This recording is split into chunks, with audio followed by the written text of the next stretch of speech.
పూరా local. Welcome to పూరా local. Pahalgam దాడి వెనుక పాకిస్తాన్ ఉందని అనుమానిస్తున్న భారత్ ఆ దేశంపై ఆర్థిక దాడికి సిద్ధమైంది. ఉగ్రవాదాన్ని ప్రోత్సహిస్తున్న ఆ దేశ ఆర్థిక మూలలను దెబ్బతీయాలని గట్టిగా నిర్ణయించింది.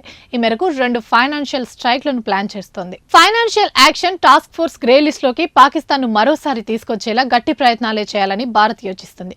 అంతేకాదు ఇంటర్నేషనల్ మానిటరీ ఫండ్ నుంచి పాకిస్తాన్ కు అందుతున్న $7 బిలియన్ సాయం పైన ఆందోళన వ్యక్తం చేసేందుకు సిద్ధమవుతుంది.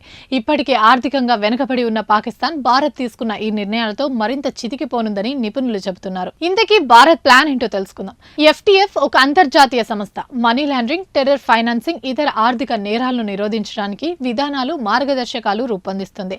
1989లో G7 దేశాలు దీన్ని స్థాపించాయి.